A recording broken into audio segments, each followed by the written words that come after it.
ನಮಸ್ಕಾರ, ಶುಭ ಸಂಜೆ ಪ್ರೀತಿಯ ವೀಕ್ಷಕರೆಲ್ಲರಿಗೂ ಸಂಕಲ್ಪ ಸುದ್ದಿ ಕಾರ್ಯಕ್ರಮಕ್ಕೆ ಆತ್ಮೀಯ ಸ್ವಾಗತ ಹೇಳ್ತಾ ಇರೋದು ನಾನು ಅನುಷಾ. ಇನ್ನು ಕಾರ್ಯಕ್ರಮದಲ್ಲಿ ನಮ್ಮ ಜೊತೆಲಿದ್ದಾರೆ ಸ್ಪಿರಿಚುವಲ್ ಗುರು ಡಾಕ್ಟರ್ ವಿಷ್ಣುದತ್ತ ಗುರುಜಿಯವರು. ಗುರುಗಳನ್ನ ಕಾರ್ಯಕ್ರಮಕ್ಕೆ ಬರ್ಮಾಡ್ಕೊಳ್ಳೋಣ. ನಮಸ್ತೆ ಗುರುಗಳೇ, ಕಾರ್ಯಕ್ರಮಕ್ಕೆ ಭಕ್ತಿಯ ಸ್ವಾಗತ. ಒಳ್ಳೆದಾಗ್ಲಿ ಅಮ್ಮ. ಗುರುಗಳೇ, ಈ ಯೋಗನಲ್ಲಿ ಸಾಮಾನ್ಯವಾಗಿ ನಮ್ಗೆ ಈ ಮೆಡಿಟೇಷನ್, ಪ್ರಾಣಾಯಾಮ ಇವೆಲ್ಲನೂ ಕೂಡ ಗೊತ್ತಿರುತ್ತೆ. ಆದ್ರೆ ಅಲ್ಲಿ ನಾನು ಕೇಳಿದಂಥದ್ದು ಜಾಗೃತ, ಸ್ವಪ್ನ, ಸುಷುಪ್ತಿ. ಸೊ ಇದ್ರದ್ದು ಗೂಢಾರ್ಥ ಏನು ಗುರುಗಳೇ? ಇದ್ರ ಬಗ್ಗೆ ನಂಗೆ ಎಲ್ಲಿ ಯೋಗನಲ್ಲಿ ಗುರುಗಳೇ. ಮತ್ತೆ ಆಮೇಲೆ ಮುಂದಕ್ಕೆ ಅಂದ್ರೆ ಈ ಪ್ರಾಣಾಯಾಮ, ಮೆಡಿಟೇಷನ್ ಮಾಡುವಂತದ್ದು ಅದು ಕಾಮನ್ ಆಗಿ ಗೊತ್ತಿದೆ ಎಲ್ರಿಗೂ. ಪ್ರಾಣಾಯಾಮ ಮಾಡಿದ್ರೆ ಒಳ್ಳೇದು, ಉಸಿರಾಟಕ್ಕಾಗಿರ್ಬೋದು, ಮೆಡಿಟೇಷನ್, ಧ್ಯಾನ ಮಾಡುವಂಥದ್ದು ಅದೆಲ್ಲ. ಈ ಜಾಗೃತ, ಸ್ವಪ್ನ, ಸುಷುಪ್ತಿ ಇದ್ರ ಒಳಾರ್ಥ ಏನು? ಇದ್ ನಂಗೆ ಒಂದ್ ಸ್ವಲ್ಪ ಹೊಸ ತರ ಸೌಂಡ್ ಆಯ್ತು ಗುರುಗಳೇ. ಇದ್ ಏನಂತ ಗೊತ್ತಾಗ್ಲಿಲ್ಲ, ಅದಕ್ಕೆ ಕೇಳ್ತಾ ಇದೀವಿ. ನೆನಪಿಲ್ಲ ಏನ್ ಹೇಳಿದ್ರು ಅಂತ ಕರೆಕ್ಟಾಗಿ ಗೊತ್ತಾಗಿಲ್ಲ ಗುರುಗಳೇ. ಅದಕ್ಕೋಸ್ಕರ ಓಂ ವಿಶ್ವಸ್ಮೈ ನಮಃ. ಪ್ರೀತಿಯ ಬಂಧುಗಳೇ, ಇವು ಅವಸ್ಥೆಗಳು. ಅಂದರೆ ಮನುಷ್ಯನಿಗೆ ಬಾಲ್ಯಾವಸ್ಥೆ, ಯೌವನಾವಸ್ಥೆ, ಕೌಮಾರಾವಸ್ಥೆ, ಬಾಲ್ಯ, ಕೌಮಾರ, ಯೌವನ, ವೃದ್ಧಾಪ್ಯಾವಸ್ಥೆಗಳು ಇದ್ದ ಹಾಗೆ ಮನುಷ್ಯನಿಗೆ ಈ 3 ಅವಸ್ಥೆಗಳು ಬರ್ತವೆ. ಈ ಅವಸ್ಥೆಗಳು ಅಂದರೆ ನೆನಪು ಮಾಡಿ, ಜಾಗೃತ್, ಸ್ವಪ್ನ, ಸುಷುಪ್ತಿ. ಜಾಗೃತ್, ಸ್ವಪ್ನ, ಸುಷುಪ್ತಿ. ನಾನು ಬಹಳ ಸಲ ಹುಡುಗರಿಗೆ ಇದನ್ನ ಮಾಡೋ ಸಂದರ್ಭದಲ್ಲಿ ನಂದು ಕೆಲವು ಬಯ್ಯೋ ಪದಗಳಿದ್ದಾವೆ, ಅದನ್ನ ಹೇಳ್ತಿರ್ತೀನಿ. ಈ ಅಲ್ಕಟ ಬುಲ್ಕಟ ಕಲ್ಕಟ ಮಾಡೋ, ಅಲ್ಕಟ ಬುಲ್ಕಟ ಕಲ್ಕಟ ಬರ ಇಲ್ಲ ಅಂತ. ಅಂದ್ರೆ ಏನು ಗುರುಗಳೇ? ನನಗೆ ಬಯ್ಯೋ ಪದಗಳವು, ಅದಕ್ಕೆ ಮೀನಿಂಗ್ ಹುಡುಕಬಾರ್ದು.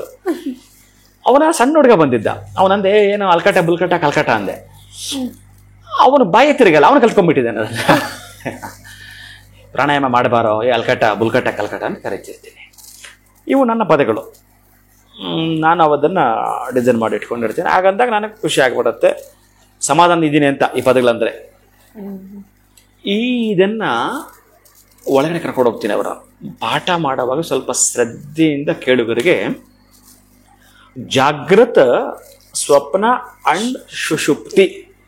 ಜಾಗೃತ ಅಂದ್ರೆ ಎಚ್ಚರಿಕೆಯಿಂದ ಇರುವಂಥದ್ದು, ಎಚ್ಚೆತ್ಕೋ ಅನ್ನೋಂಥದ್ದು, ಎಚ್ಚರಿಕೆಯಿಂದ ಇರುವಂಥದ್ದು.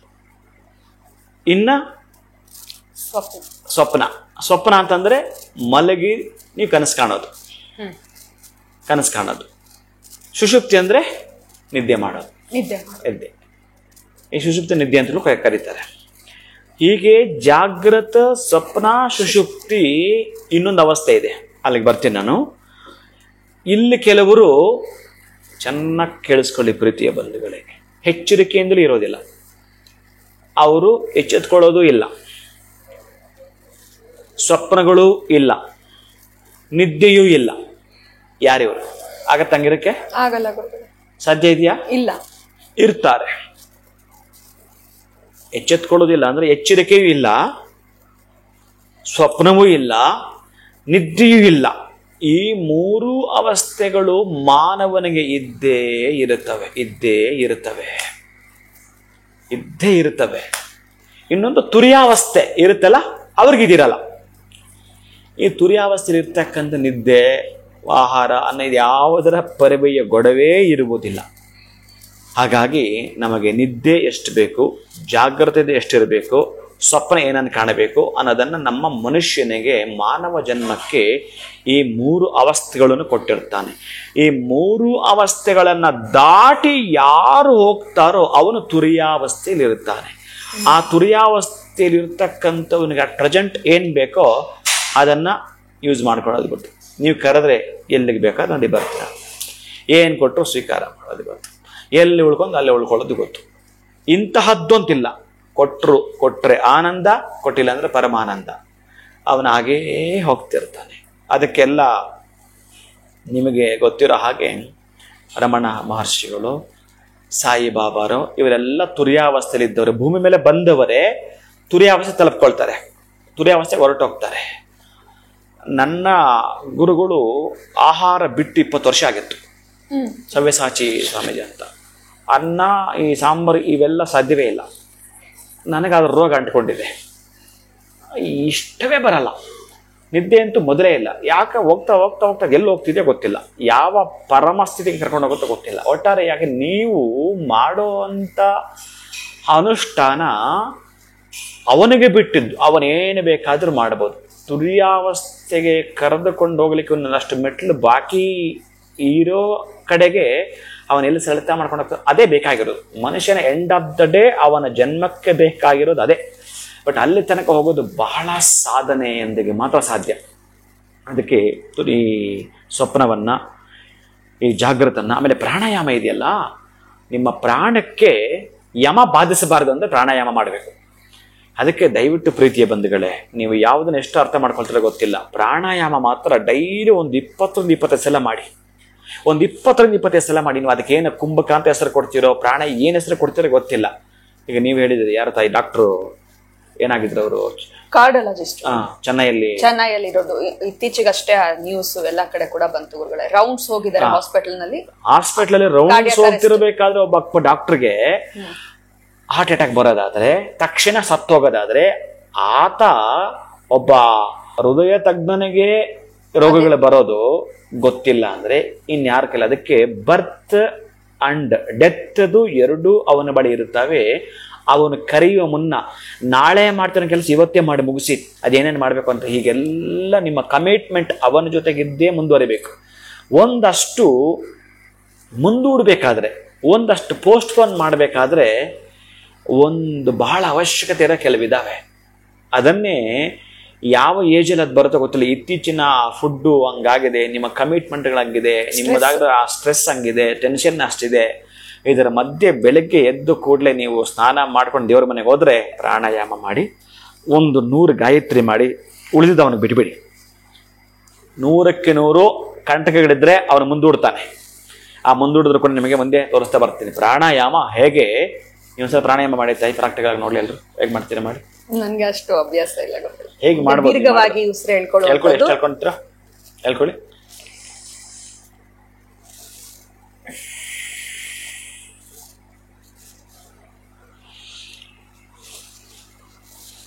ಹೇಳ್ಕೊಳ್ಳೋದು, ಬಿಡೋದು. ಇದು ಏನು ಮಾಡುತ್ತೆ ಗೊತ್ತಾ? ಅದೇ ಹೇಳಿದ್ದೆ ನಾನು, ವೆಹಿಕಲ್ ಒಂದು ಟ್ಯೂಬ್ ಇದೆಯಲ್ಲ, ಆ ಟ್ಯೂಬ್ ಚಪ್ಪಟೆ ಆಗಿ ಅಪ್ಪಚ್ಚಿಯಾಗಿ ಮಲಗಿದೆ ಅಂತಂದರೆ ಅದಕ್ಕೆ ಗಾಳಿ ಹೊಡೆದ್ರೆ ಪೂರ್ಣ ಬಂದ್ಬಿಡುತ್ತಲ್ಲ, ರೌಂಡ್ ಬಂದ್ಬಿಡುತ್ತೆ. ನಮ್ಮ ನರಗಳಲ್ಲಿ ಹಂಗೆ ಅಪ್ಪಚ್ಚಿ ಆಗಿದ್ರೆ ನಿಧಾನ ಗಮನಿಸಿ ಪ್ರೀತಿಯ ಬಂಧುಗಳೇ, ಹೆಂಗೆ ಹೋಗುತ್ತೆ ಗಾಳಿ ಹೇಳಿ? ಗಾಳಿ ನಮಗೆ ಪಂಪ್ ಮುಖಾಂತರ ಹೋಗ್ಬೇಕಾದ್ರೆ, ಈ ನರಗಳ ಮುಖಾಂತರ ಹೋಗ್ಬೇಕಾದ್ರೆ ಬ್ಲಾಕೇಜಸ್ ಆಗಿರ್ಬಾರ್ದು, ಎಲ್ಲಿ ಕೂಡ ಬ್ಲಾಕ್ ಆಗಿರ್ಬಾರ್ದು ಅಲ್ಲ. ಅದಕ್ಕಾಗಿನೇ ಪ್ರಾಣಾಯಾಮ ನಾನು ನಿಮ್ಗೆ ಮಾಡಿ ತೋರಿಸ್ತೀನಿ. ಈಗ ಹೇಳ್ಕೊಳ್ಳೋದು ಅದು ಬಿಡೋದನ್ನು ತೋರಿಸ್ತೀನಿ.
ತನಕ ಹೇಗೆ ಗುರುಗಳೇ ಸಾಧ್ಯ? ಈಗ ನಾನು ಮಾಡಿದೆ ನೋಡು, ಕೈ ಈ ಉಸಿರಾಟಕ್ಕೆ ತಗಲಿ ಏನಾದರೂ ಅಪಭ್ರಂಶ ಆಗಿದ್ರೆ ಇದು ಮುಟ್ಟಿದ್ರೆ ಪ್ರತಿಯೊಬ್ಬರ ಬಲ ಕಿವಿಯಲ್ಲಿ ನೀರಿರುತ್ತೆ ಅಂತ ಶುದ್ಧಿ ಮಾಡ್ಕೋ ಅಂತ. ಕೈಗೆ ಮುಟ್ಟಿದಾಗ ನೀವು ಎಲ್ಲದಕ್ಕೂ ಪ್ರಶ್ನೆ ಮಾಡಬೇಕು, ಆವಾಗ ಪೂರ್ಣವಾಗಿ ಸಿಕ್ಕಿಬಿಡುತ್ತೆ. ಈಗ ನಾನು ಎಷ್ಟೊತ್ತು ಮಾಡಿದೆ, ಒಂದಲ್ಲೇ ಹೇಳ್ಕೊಂಡು ಹಾಗೆ ಲಾಕ್ ಮಾಡಿದೆ, ಆ ಹೇರ್ ಎಲ್ಲ ಕಡೆ ಹೋಗಬೇಕು. ಎಲ್ಲೆಲ್ಲೆಲ್ಲ ನಿಮ್ಮ ವೈರ್ಗಳ ಕನೆಕ್ಟಿವಿಟಿ ಆರ್ಟ್ ಇದೆಯೋ, ಆ ಪಂಪ್ಗೆ ಆ ನರಗಳಿದೆಯೋ ಅದೆಲ್ಲ ಹೋಗಿ ಗಾಳಿ ತುಂಬಬೇಕಿದ್ರೆ ಕುಂಭಕ ಅಂತಾರೆ. ಪೂರ್ತಿ ಹಿಡಿದಿಡೋದು. ಆ ಹಿಡಿದಿಬೇಕಾದ್ರೆ ಮಂತ್ರ ಪ್ರಾಣಾಯಾಮದ ಮಂತ್ರ ಓಂ ಭೂಹು ಓಂ ಭುವಃ ಓಂ ಸುವಃ ಓಂ ಮಹಃ ಓಂ ಜನಃ ಓಂ ತಪಃ ಓಂ ಸತ್ಯಂ ಓಂ ತತ್ಸವಿತುರ್ವರೆ ಏಣಿಯಂ ವರ್ಗೋ ದೇವಸ್ಯ ಧೀಮಹಿ ಧಿಯೋ ಯೋನಃ ಪ್ರಚೋದಯಾತ್ ಓಂ ಆಪೋ ಜ್ಯೋತಿರ್ ಸಾಮೃತ ಬ್ರಹ್ಮ ಭೂರ್ಭುವಸ್ವರೋಂ ಭೂರ್ಭುವಸ್ವರೋಂ ಭೂರ್ಭುವಸ್ವರೋಂ. ಈ ಮಂತ್ರ ಒಂದು ಸಲ ಹೇಳೋ ತನಕ ನೀವು ಹಿಡಿಬೇಕು. ನಾನು ಇದೇ ಮಂತ್ರವನ್ನು 4 ಸಲ ಹೇಳೋ ತನಕ ಹಿಡಿತೀನಿ. ಅದಕ್ಕೆ ನಾನು ಈ ಕೌಂಟ್ ಮಾಡ್ತಾ ಇದ್ದಿದ್ದು. ಹಾಗೆ 4 ಸಲ, 1 ಸಲ ಮಾಡಿದ್ರು ಕೂಡ ಸಾಕು ನಿಮ್ಗೆ ಪರಮಾನಂದ. ಅಂದ್ರೆ ಅಷ್ಟು ನೀವು ತಡಿತೀರಿ ಅಂತಂದ್ರೆ ನಿಮ್ಮ ಹಾರ್ಟ್ ಕರೆಕ್ಟಾಗಿ ಕೆಲಸ ಮಾಡ್ತಾ ಇದೆ, ಅದ್ಭುತವಾಗಿದೆ, ಹಾರ್ಟ್ ಅಟ್ಯಾಕ್ ಚಾನ್ಸ್ ಇಲ್ಲ, ಸಾಧ್ಯವಿಲ್ಲ ಅಂತ. ಹೀಗೆ ಪ್ರಾಣಾಯಾಮವನ್ನ ಮಾಡಿ 25 ಸಲ ಹೀಗೆ 1 ಸಲ ಹೇಳ್ಕೊಳ್ಳೋದು, 1 ಸಲ ಬಿಡೋದು, 1 ಸಲ ಆಯ್ತು ಲೆಕ್ಕ. ಈ ಥರದ್ದು 20 to 25 ಟೈಮ್ಸ್ ಮಾರ್ನಿಂಗ್ ಕಣ್ಣು ಮುಚ್ಕೊಂಡ್ಬಿಡ್ತೀರಿ. ನೀವೆಲ್ಲೋ ಇದ್ದೀರಿ. ಎಲ್ಲಿದ್ದೀರಿ ಅಂತಂದ್ರೆ ಕೃಷ್ಣನನ್ನ ಉಡುಪಿಯಲ್ಲಿ ನೋಡಿದ ಸೀನ್ ಜ್ಞಾಪಕ ಮಾಡಿಕೊಳ್ಳುತ್ತೀರೋ, ಧರ್ಮಸ್ಥಳದ ಮಂಜುನಾಥನನ್ನ ನೆನಪು ಮಾಡಿಕೊಳ್ಳುತ್ತೀರೋ, ಕುಕ್ಕೆ ಸುಬ್ರಹ್ಮಣ್ಯ ಸ್ವಾಮಿ ನೆನಪು ಮಾಡಿಕೊಳ್ತೀರೋ, ತಿರುಪತಿ ಶ್ರೀನಿವಾಸ ನೆನಪು ಮಾಡಿಕೊಳ್ತೀರೋ. ನಿಮ್ಮ ಮನಸ್ಸಲ್ಲಿರಲಿ. ನಿಮಗೆ 25 ಸಲ ಮಾಡಬೇಕಾದ್ರೆ ಎಷ್ಟು ನಿಮಿಷ ಆಗಿರುತ್ತೆ ಅದು ಪರಿವೇ ಇಲ್ಲ, ಅದ್ರ ಗೊಡವೆ ಇಲ್ಲ. ಅಷ್ಟು ಸಲ ಮಾಡಬೇಕಾದ್ರೆ ಒಂದು 10 ನಿಮಿಷ ಕಳೆದು ಬಿಟ್ರೆ ಆಮೇಲೆ ಜಪ ಮಾಡಿಯಪ್ಪ. ಜಪ ಯಾರು ದೃಷ್ಟಿ ಬೀಳಬಾರ್ದು. ಹೀಗೆ ಮಾಡಿಕೊಂಡು ನಾನು ಜಪ ತಿಳಿಸಿದ್ದೇನೆ. ಈ ಪದ್ಧತಿಯಲ್ಲಿ ಮಾಡಿಬಿಡಿ. ಇದೊಂದು 108 ಮಾಡಿಯಪ್ಪ. ಇದಕ್ಕಿಂತಲೂ ಪರಮ ರಹಸ್ಯ ಈ ಒಂದು ವಿಶ್ವವನ್ನ ಮುಟ್ಟಲಿಕ್ಕೆ ಯಾವ ತಾಂತ್ರಿಕತೆ ಇಲ್ಲ. ಇದು ಅದ್ಭುತವಾಗಿರತಕ್ಕಂತಹ ತಾಂತ್ರಿಕತೆ. ನೀವು ವಿಶ್ವಕ್ಕೆ ಕನೆಕ್ಟ್ ಆಗಲಿಕ್ಕೆ, ನಿಮಗೂ ಭಗವಂತನಿಗೂ ಒಂದು ಸಂದೇಶ ರವಾನೆ ಆಗೋದೇ ಇದರ ಮುಖಾಂತರ. ಮೊಬೈಲಿನ ನಿಮ್ಮ ಗೆಳೆಯನಿಗೆ ಗೆಳತಿಗೆ ಮಾಡ್ಕೊಳ್ತೀರಲ್ಲ, ಹೆಂಗೆ ರವಾನೆ ಆಗತ್ತೆ ಹಂಗೆ ರವಾನೆ ಆಗತ್ತೆ. ಈಗ ನೀವು ಮಾಡಿ ಆದ್ಮೇಲೆ ನೀವು 1 ಸಲ ಯಾರನ್ನ ಮಾತಾಡ್ಸ ಆಮೇಲೆ ಕೂಲಾಗಿ ಮಾತಾಡ್ತೀರಿ, ನಿಧಾನಕ್ಕೆ ಮಾತಾಡ್ತೀರಿ. ಆಮೇಲೆ ಮಾತಾಡ್ಬೇಕಾದ್ರೂ ಕೂಡ ಎಚ್ಚರಿಕೆಯಿಂದ ಮಾತಾಡ್ತೀರಿ. 25 ಸಲ ಪ್ರಾಣಾಯಾಮ, 108 ಗಾಯತ್ರಿ ಮಾಡ್ತೀರೋ ಇನ್ನೇನು ಬೇಡ ನಿಮಗೆ. ನನ್ನ ಪ್ರಕಾರ ಇನ್ನೇನು ಬೇಡ ಅನ್ಕೋತೀನಿ. ಇಷ್ಟು ಅದ್ಭುತ ಇರತಕ್ಕಂತಹದ್ದು. ಆ ಪ್ರಾಣಾಯಾಮದ ಮಂತ್ರ ಹೇಳಿಕೊಳ್ಬೇಕು. ಹಾಗೆ ಸುಸುಪ್ತಿ, ಜಾಗ್ರತ, ಸ್ವಪ್ನ ಇವೆಲ್ಲದಕ್ಕೂ ಒಂದೊಂದು ಥಿಯರಿ ಪ್ರಾಕ್ಟಿಕಲ್ ಇದೆ. ಅದಕ್ಕಿನ್ನ ಕೋಶಗಳು ಅಂತ ಹೋಗುತ್ತೆ. ಈ ಪದ್ಧತಿಯಲ್ಲಿ ನೀವೇನಾದ್ರೂ ಮಾಡ್ಕೊಳ್ತಾರೆ ಗುಡ್ ಹೆಲ್ತ್, ವೆಲ್ತ್ಗೆ ಗಾಯತ್ರಿ ತಾಯಿ ಈ ತಾಪದ ಸಿಕ್ಕಾಕೊಂಡಿದ್ದೀನಿ ನಾನು. ಪೂಜೆ ನಿನಗೆ ಮಾನಸಿಕವಾಗಿ ಇಲ್ಲೇ ಮಾಡ್ತಾ ಇದ್ದೀನಿ ಅಂತ ಹೇಳಿ ಈಗ ನೀವು ಮಾಡಿಕೊಂಡು ಕೌಂಟ್ ಮಾಡ್ಕೊಳ್ಬೋದು 108 ಸಲಕ್ಕೆ ಬೇಕಾದರೆ. ಇದನ್ನು ಮಧ್ಯದಲ್ಲಿರ್ತಕ್ಕಂಥ 2 ಬಿಟ್ಟು ಮೇರು ಇದು ಹೀಗೆ ಇಲ್ಲಿಂದ ಸ್ಟಾರ್ಟ್. ನಿಮ್ಮ ರಿಂಗ್ ಫಿಂಗರ್ ಇಲ್ಲಿಂದ ಕೌಂಟ್ ಸ್ಟಾರ್ಟ್ ಆಗಬೇಕು.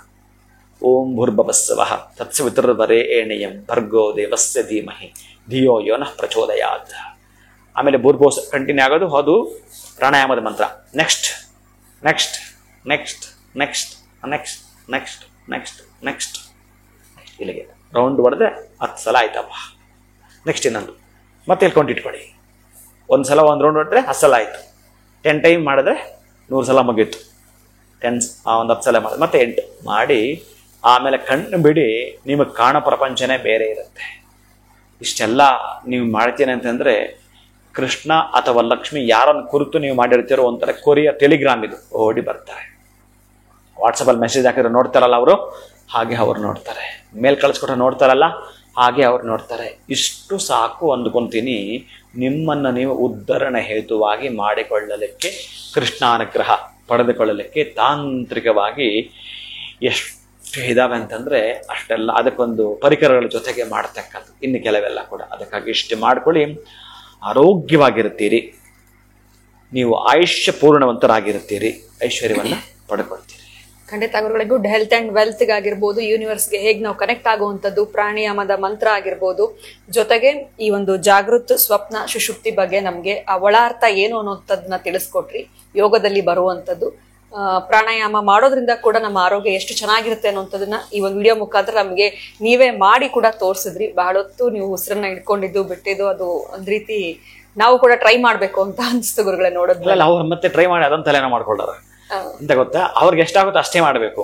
ನನಗೆ ಆಗುತ್ತೆ, ಮತ್ತೂ ಆಗುತ್ತೆ, ನನಗೆ ಅಭ್ಯಾಸ ಆಗಿದೆ. ಬಟ್ ಅವ್ರಿಗೆ ಆಗಿಲ್ಲ ಪಾಪ. ಮತ್ತೆ ನೆಗಡಿ ಬಂದಿರುತ್ತೆ, ಇಟ್ಕೊಂಡು ಕೂತ್ಕೊಂಡ್ಬಿಟ್ರೆ ಕತೆ ಏನು. ಗುರುಗಳು 4 ಮಂತ್ರ ಹೇಳಿದಾರಂತೆ ಇಟ್ಕೊಂಡ್ರೆ ಆಮೇಲೆ ನೀವು ಬಂದು ನನ್ನ ಇಟ್ಕೊಳ್ತೀರಿ. ಅದಕ್ಕೆ ನಾನೇನ್ ಹೇಳ್ತೀನಿ ಅಂತಂದ್ರೆ 100ಕ್ಕೆ 100 ನಿಮ್ಮ ಅಭ್ಯಾಸ, ನಿಮ್ಮ ಶಕ್ತಿ ಎಷ್ಟಿದೆಯೋ ಅಷ್ಟನ್ನ ಮಾಡಿಕೊಳ್ಳಿ.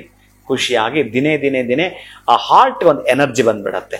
ಆ ಪಂಪ್ ಇದೆಲ್ಲ ಕ್ಲೀನ್ ಆಗ್ಬಿಡತ್ತೆ. ಬೇರೆ ಡಾಕ್ಟರ್ ಏನೇನೋ ಆಗ್ತಾರೆ ನೋಡಿ, ಅವೆಲ್ಲ ಕ್ಲೀನ್ ಮಾಡಿ ಇದರಿಂದಲೇ ನೀವು ವಾಯುವಿನ ಕಳಿಸ್ಕೊಟ್ರೆ ಅದು ಹೋಗಿ ಹಿಂಗೆ ಹೋಗುತ್ತೆ. ಸರ ಅಂತ ನೀವು ICG ಹೋಗುತ್ತಲ್ಲ ಲೈನು, ಹಂಗೆ ಹೋಗುತ್ತೆ. ಲೈನ್ ಹೋಗಿ ಎಲ್ಲೆಲ್ಲಿ ಬ್ಲಾಕ್ ಆಗಿದೆ ಅದೆಲ್ಲ ಹೋಗಿ ಚುಚ್ಚುತ್ತೆ. ಆ ಏರ್ ಹೋಗಿ ತಳ್ಳುತ್ತೆ ಅದನ್ನ. ಆವಾಗ ಕ್ಲಿಯರ್ ಆಗತ್ತೆ. ಅಷ್ಟು ಖುಷಿಯಿಂದ ನಿಮ್ಮ ಹೃದಯ ಬಡಿತ ಇರುತ್ತೆ. ಆ ಹೃದಯ ಎಲ್ಲಿ ತನಕ ಚೆನ್ನಾಗಿರುತ್ತೋ ಅಲ್ಲಿ ತನಕ ನಿಮ್ಮ ದೇಹ ಚೆನ್ನಾಗಿರುತ್ತೆ. ಖಂಡಿತ ಗುರುಗಳೇ. ಸೊ ಹೇಳಿದಂತ ವಿಚಾರದಲ್ಲಿ ಹೆಲ್ತ್ ಅಂಡ್ ವೆಲ್ತ್ ಎರಡಕ್ಕೂ ಬೆನಿಫಿಟ್ ಆಗುವಂತ ವಿಚಾರವನ್ನ ತಿಳಿಸ್ಕೊಡ್ರಿ. ಧನ್ಯವಾದಗಳು. ನಮಸ್ಕಾರ. ಹರೇ ಶ್ರೀನಿವಾಸ. ಇನ್ನು ವೀಕ್ಷಕರೇ, ವಿಡಿಯೋನ ಮುಗಿಸುವಂತಹ ಸಮಯ ಆಗಿದೆ. ನಮಸ್ಕಾರ.